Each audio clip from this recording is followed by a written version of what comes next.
বাড়াবাড়ি নয়, থাকুন লিমিটের মধ্যে। বিপদ বাড়বে বাংলাদেশের পাশে দাঁড়ালে। বিশ্বকাপ বয়কট করলেই মিলবে শাস্তি। দ্বিপাক্ষিক সব সিরিজ হবে স্থগিত। পিএসএল এ বিদেশি ক্রিকেটারদের দেয়া হবে না এনওসি। এমনকি এশিয়া কাপ থেকেও দেয়া হতে পারে বাদ। ভাবা যায় জয়সার আইসিসি পর্দার আড়ালে এমন সব হুমকি দিয়েছে পাকিস্তানকে। বাংলাদেশকে অন্যায্যভাবে বিশ্বকাপে খেলা থেকে বঞ্চিত করার পর এখন তারা পায়তারা করছে আন্তর্জাতিক ক্রিকেট থেকে টাইগারদের একঘরে করার। মূলত পিসিবি চেয়ারম্যান মহসিন নাকভির এক বক্তব্যেই জয়সাদের ঘুম উড়ে গেছে, যেখানে নাকভি সাফ জানিয়ে দিয়েছেন বাংলাদেশের সাথে আইসিসির আচরণ একেবারেই ডাবল স্ট্যান্ডার্ড। বাংলাদেশের সাথে যা হয়েছে তা অবিচার। এমনকি এও জানিয়েছেন পাকিস্তানের প্রধানমন্ত্রী শেহবাজ শরীফ দেশে ফিরলেই বিশ্বকাপে তাদের অংশগ্রহণ নিয়ে চূড়ান্ত সিদ্ধান্ত জানাবেন। পিসিবি প্রধানের সাফ কথা, তারা সরকারের সিদ্ধান্ত মানেন, আইসিসির না। পাকিস্তানের এই হুঙ্কারে আইসিসি এখন বিশ্বকাপের ব্যাপক লোকসান এড়াতে উঠে পড়ে লেগেছে। এরই মধ্যে পাকিস্তানের সাবেক ক্রিকেটার রশিদ লতিফ জানিয়েছেন, যদি পাকিস্তান বিশ্বকাপ বয়কট করে তাহলে উগান্ডা তার জায়গায় খেলবে এবং ভারত বনাম উগান্ডার মধ্যকার ম্যাচটি আহমেদাবাদ স্টেডিয়ামে অনুষ্ঠিত হবে, যার ধারণ ক্ষমতা 1,32,000।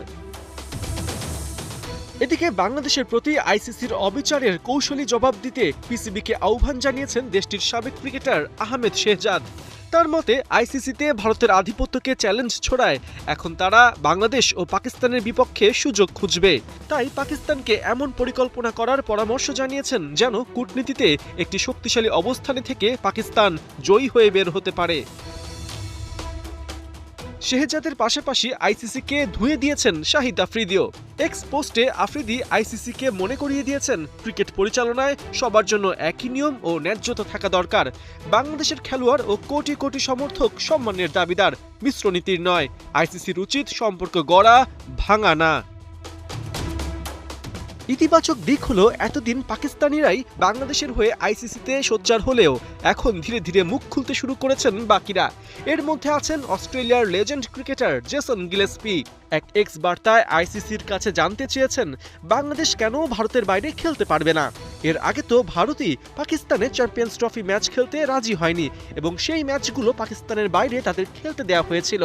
গিলেস্পির প্রশ্ন, তাহলে বাংলাদেশকে বাদ দেবার বিষয়টি এখন কিভাবে যুক্তিযুক্ত হয়? শুধু গিলেস্পি না, ভারতের মাটিতে বসে ভারতের দিকেই আঙুল তুলেছেন প্রোটিয়ার সাবেক ক্রিকেটার জন্টি রোডস।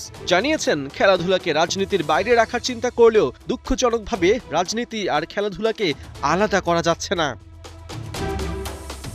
বাংলাদেশের পক্ষে দাঁড়িয়ে প্রতিনিয়ত একাত্মতা প্রকাশ করছে পাকিস্তান। এখন দেখার বিষয় সামনে কিভাবে তারা আইসিসির পক্ষপাতদুষ্ট নীতির প্রতিবাদ জানায়।